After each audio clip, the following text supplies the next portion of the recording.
Ya Türkiye'nin, Türk devletinin, Türk burjuvazisinin e, özel olarak Kürdistan'daki sömürgecilik politikaları ve o politikaların sürdürülmesi üzerine bina edilen asimilasyon, inkar ve diğer bütün güvenlik politikalarının etkisi gerçekten çok boyutlu olarak ele almak gerekiyor. E, Zaten Cumhuriyet'in kuruluşundan itibaren devreye sokulan Kürdistan'ın bir sömürge olarak kurulması e, başlı başına oradaki ekonomi, toplumsal yaşamı, dolayısıyla da toplum-doğa ilişkilerini çok temelden etkileyen bir faktör. Bu aslında sadece Türkiye özgü, Kürdistan sömürgeleştirilmesiyle ilgili bir şey değil. Bütün sömürgecilik politikalarında gördüğümüz, Afrika'nın, Güney Amerika'nın sömürgeleştirmesi süreçlerinde gördüğümüz ya da Asya'nın sömürgeleştirme süreçlerinde gördüğümüz, sömürgeleştirilen ülkenin, coğrafyanın, kapitalistlerin deyimiyle yeraltı, yerüstü kaynaklarının tamamen sökülüp alınması ve sömüren kentlere, ülkelere taşınması ve o sömürgelerin hem insani anlamda hem de doğa anlamda çoraklaştırılması ve aynı zamanda oranın bir atık haline getirmesi. Nüfusuna artık insan muamelesi yapılmasıyla doğanın atık haline getirilmesi olgusu aynı anda yaşandı sömürgeci politikalarında. Ama Türkiye ve Kürdistan'ın iç içeliğinden kaynaklanan başka etkileri de oldu. Sonuçta Kürdistan'ın sömürgeleştirilmesi Türkiye halklarının ekonomik, sosyal haklarının gelişimini de etkiledi.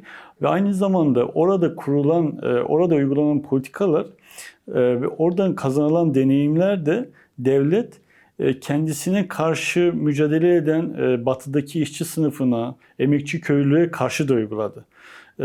Dolayısıyla aslında orası bir laboratuvar işlevi gördü.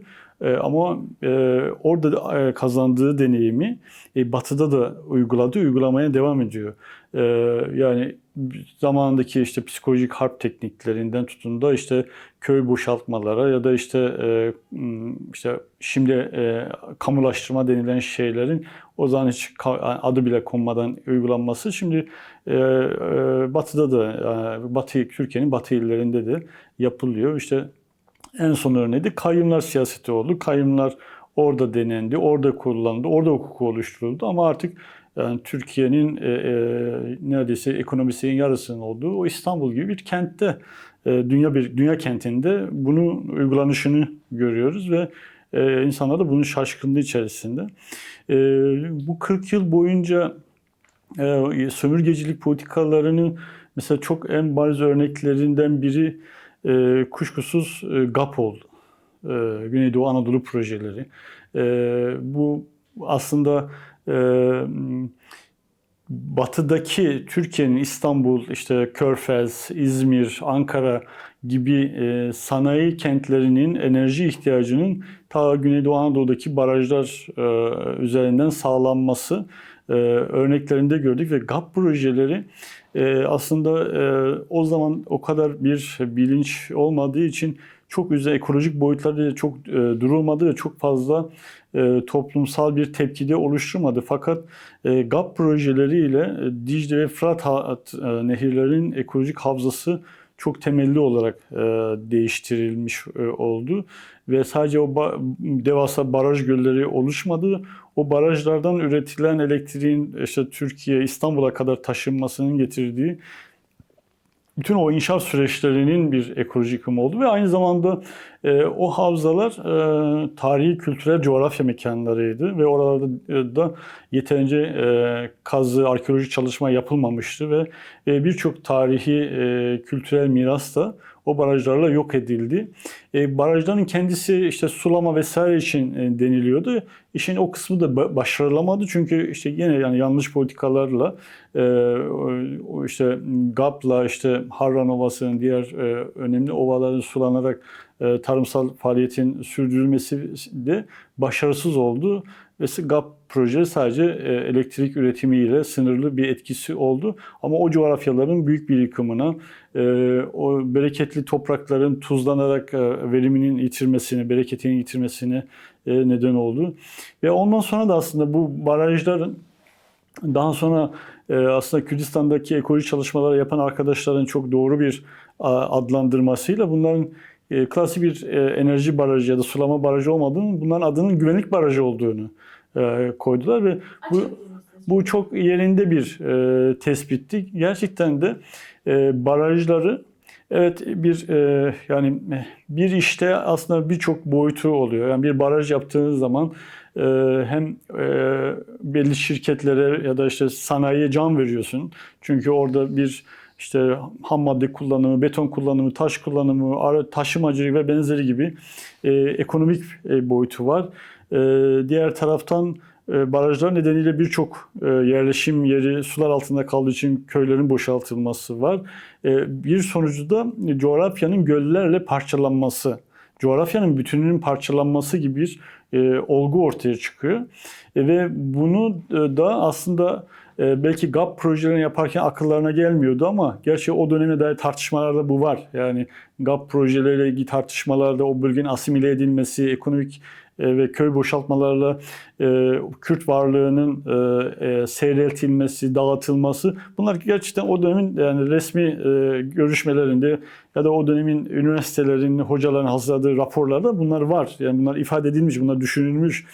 Ve sonrasında da yani o gerilla savaşının başlamasıyla beraber de gerillanın hareket sahasını sınırlamak, sınır boylarındaki yapılan özellikle Ilısu Barajı gibi barajlar, gerillanın bir sahadan başka bir sahaya geçişini engellemek üzere düşünülmüş ve onun için planlanmış barajlar olarak kullanıldı. Ve aynı zamanda sadece gerillanın hareket kabiliyetini engellemek için değil, barajlar üzerinde bölge siyasetinde de yani Irak ve Suriye üzerinde sular üzerinden bir yaptırım aracı olarak kullanma amacıyla da yapıldığını görüyoruz. Çünkü Suriye ile Irak hükümetleriyle Türkiye arasındaki bir sorun olduğu zaman hemen barajların kapakları kapatılıyor ve o bölgeye giden yani Mezopotamya'daki su alanlarında kesintiye uyguluyorlar ve bunu bir savaş aracı olarak kullandıklarını gördük. Bu açıdan arkadaşların güvenlik barajları tanımlaması çok doğru oldu ve bu barajlar işte yani belki işte Atatürk, Keban, Karakaya ve o dönemde de aslında en azından arkeologlar, tarihçiler işin bu kültürel boyutlarını çalışmışlar ama ekolojik boyutları çok çalışılmamış. Ama en azından Ilısu Barajı'nda da şeyi gördük işte hani 12 bin yıllık Hasankeyf yani işte 50 yıl sürecek bir baraj için yok edildi ve bu bütün işte hukuki, ekolojik, siyasi bütün çabalara rağmen yok edildi ve bu yani bu 40 yıl içerisindeki belki en büyük ekolojik ve kültürel yıkım olarak tarihe geçmiş oldu. Tabii onun dışında Kürdistan yani güvenlik politikaları, savaş politikalarının en çok neden olduğu konulardan biri orman yangınları. İşte gerillanın olduğu bölgelerdeki ormanların yakılarak onların orada barınmasını engellemeye dönük çabalarla çok büyük orman yangınları gerçekleştirildi. Mera yasakları, köy boşaltmaları, köylerin yakılması gibi başka faktörleri de buna dahil etmek gerekir.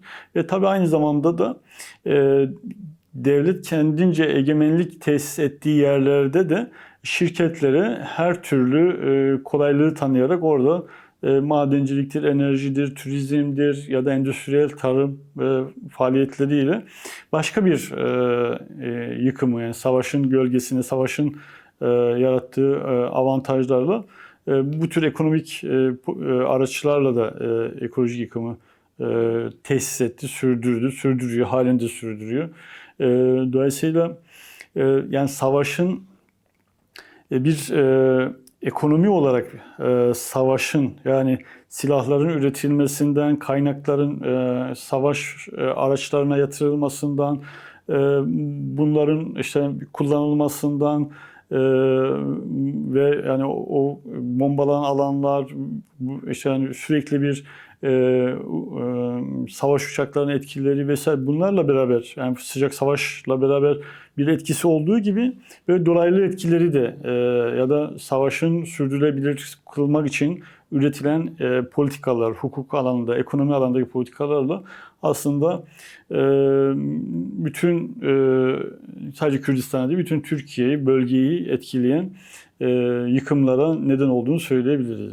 Türkiye'nin en bereketli tarım havzaları ve özellikle 80'den sonra tarım hükümetin IMF programları çerçevesinde tarımın bitirilmesi, oradaki düzenleyici kurumların lağvedilmesi, özelleştirmeler vesaire beraber insanlar da tarımdan vazgeçip maden ocaklarında ya da işte kömür ocaklarında çalışmak mecburiyetinde bırakıldılar ve orada canlarını verdiler. Yani kendi topraklarında işçileştiler ve orada canlarını verdiler ve gittiğiniz zaman da doğanın da ne kadar bu maden şirketleri tarafından, kömür şirketleri tarafından delik deşik edildiğini, her tarafın bir cehennem kuyusuna dönüştürüldüğünü görüyoruz.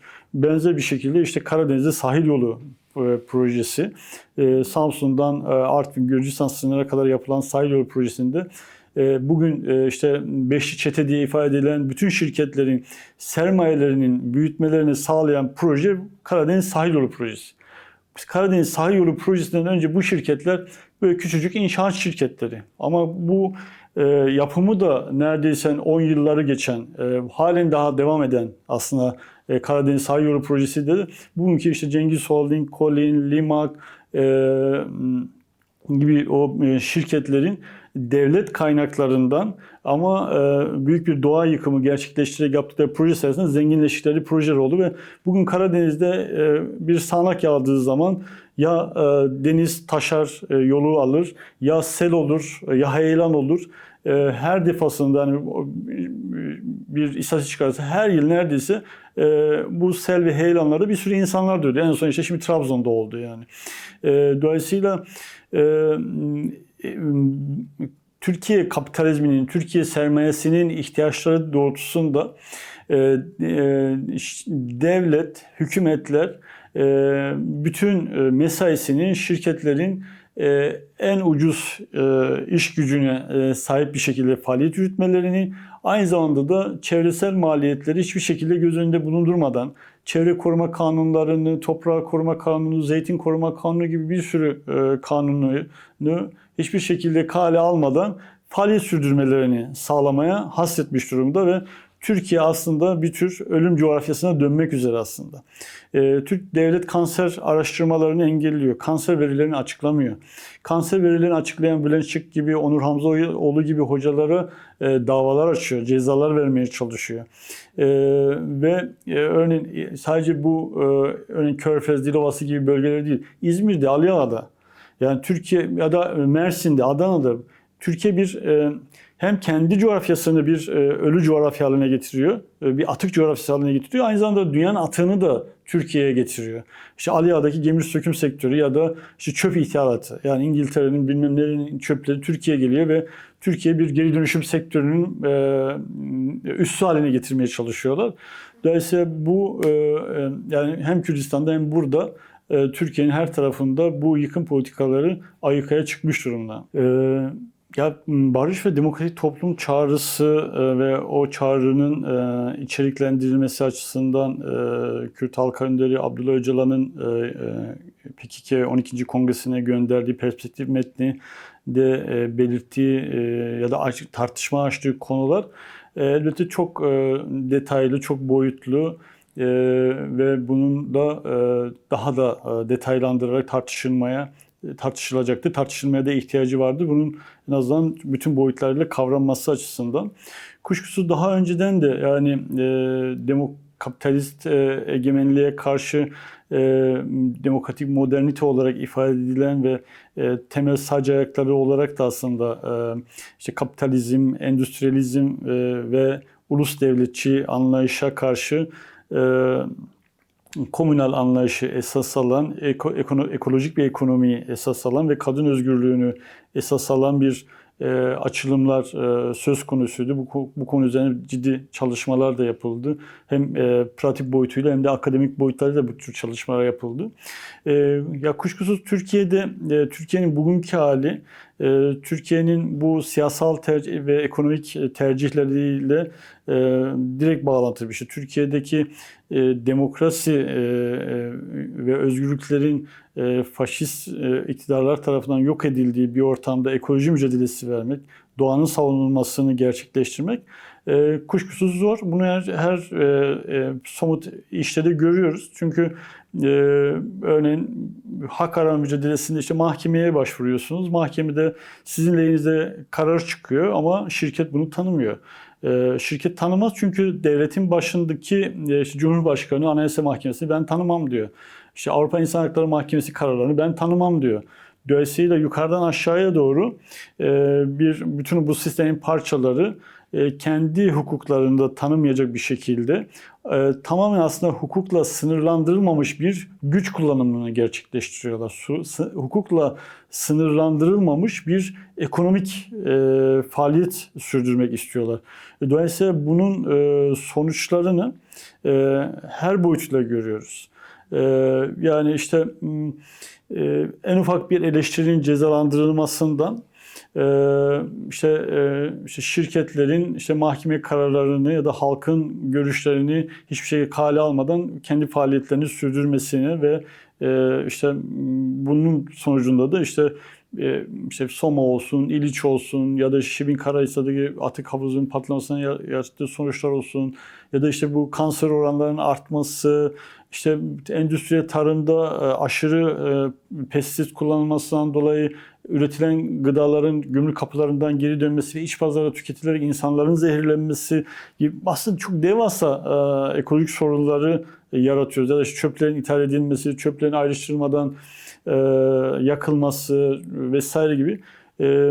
Ya da işte İstanbul'a Marmara Denizi'nin ölmesi gibi, yani müsilaj meselesinde olduğu gibi ya da işte Kanal İstanbul gibi, yani akla hayale sığmayacak inşaat projeleriyle yapılması gibi. Bunların hepsi hiçbir şekilde hukukla sınırlandırılmadan gerçekleştirilmek istenen projeler. Dolayısıyla Türkiye'deki bu faşist yönetimin, faşist rejimin geriletilmesi, demokratik bir hukuk, demokratik bir siyasal rejimin kurulması kuşkusuz hem iktidarın hem iktidar etrafında çöreklenmiş şirketlerin hem de genel olarak sermayenin sınırlandırılması, hem emek sömürüsü açısından hem doğa yıkım açısından sınırlandırılması açısından da getirecek bir şeydir. Çünkü zaten demokrasi aslında devlete karşı toplumun örgütlülüğü ve toplumun haklarının arttırılarak şirketlerin, sermayenin ve siyasetin sınırlandırılması anlamına da geliyor. Şimdi böyle bir boyutu da var. Bu açıdan toplumun mevcut bu kapitalist yıkıma karşı örgütlülüğünün geliştirilmesi, örgütlenme bilincinin, demokratik bilincinin geliştirilmesi bugünkü kuşkusuz yaşadığımız ekolojik yıkımında temel boyutu. Bunu sağlamadığımız zaman biz sadece şirketin köyümüzde, mahallemizde ya da yakınımızdaki vadideki projesine karşı çıkarak, onu engellemeye çalışarak bir sonuç elde edemeyiz. Edemiyoruz da. Yani kendi arka bahçemizi kurtarmaya çalışmakla doğamızı kurtarmış olmuyoruz. Bazen evet, bir şirketi durdurduğunuz zaman bir projede başarılı olabiliyoruz ama o şirket başka bir yolu bularak gene kapına dayanıyor. Ya da senin kapına değil, komşunun kapısına dayanıyor. Dolayısıyla biz bu şirketlerin, o tek bir şirketin arkasındaki ağa da bakmamız gerekiyor. Bu şirket niye bizim kapımıza dayanmış? Kapımıza dayanırken kimden güç alıyor? Bu şirket başka hangi şirketlerle işbirliği yapıyor? Bu şirketin kendi içindeki ağları neler? Ve bunun siyasi ağları nedir? Ve ulusal ve uluslararası ağları neler? Bağlantıları neler? Bütün bu bağlantıları görerek biz kendi doğamızı, kendi toprağımızı ya da kendi meramızı savunurken ona göre hareket etmemiz gerekiyor. Ve biz kendi içimizde demokratik bir kültürü, demokratik bir tartışmayı sürdüremezsek bazı konuları aman şimdi sırası değil, şu an başka bir gündemimiz var ya da işte aman bölünürüz diye sümen altı ettiğiniz zaman karşınızdaki güç bütün bu sümen altı ettiğiniz konuları sizi bölmek, parçalamak ve sizi teslim almak için kullanıyor. İyi değerlendirmek lazım. Türkiye'nin bütün hareketlerin demokratikleşme çabası var. Bütün biz bir çevre hareketi bir demokratikleşme hareketidir. Çevre hareketi, ekoloji hareketi, kadın hareketi hepimiz aslında emek hareketi kendi örgütlülüğümüzü geliştirerek doğamızı savunabilmemiz için demokratik bir toplumun kurulması gerekiyor. Demokratikleşmenin gerçekleştirilmesi gerekiyor. Dolayısıyla bu rejimin geriletilmesi gerekiyor. Bu açıdan da bu rejimin temel kodlarıyla yüzleşmemiz, bunların çözülmesi ve barışçıl ve demokratik çözülmesi konusunda herkesin bir şey yapması lazım. Devletin bütün DNA'sını Kürtlerin inkarı, halkların inkarı ve onların sömürgeleştirilmesi ve asimilasyon üzerine kurmuşsa ve bunu da şövenizm olarak bizim zihnimize zekretmişse bizim kendimizi bu zehirden arındırmamız gerekiyor. Her türlü görüşü açıkça tartışabilmek, görüşlerimizi ifade etmek, bizim işimize gelmeyen, bize ters gelen görüşlerin de rahatlıkla ifade edilmesini sağlayabilecek bir ortam yaratmamız gerekiyor. Bunu en azından biz yapamazsak zaten mevcut rejim her türlü baskı aracını kullanarak bizim tartışmamıza izin vermiyor. Ya Kürt sorunu etrafında sürdürülen aslında tartışma sadece Kürt sorunu çözümü değil, Türkiye'nin ve hatta bölgenin demokratikleştirilmesi, bölgedeki hem emperyalistlerin hem yerli sermaye gruplarının yağmasından kurtarmanın bir tartışması olduğunu görmemiz gerekiyor. Bu konuda da elbette kendi doğasını savunan, kendi toprağını, ormanını, merasını savunan ya da kendine ekolojist diyen, çevreci diyen her kimse bunların da bu tartışmanın bir tarafı olması gerekiyor. Türkiye'de gerçekten demokratikleşme isteyen, barış isteyen, özgürlük isteyen, gerçekten ekolojik bir yaşam isteyen herkesin de dolayısıyla bu tartışmada demokratik mücadelenin geliştirilmesi, barış mücadelesinin geliştirilmesi için üzerine düşeni yapması gerekiyor. Bu hepimizin sorunu, çözümü de hep beraber gerçekleştireceğiz.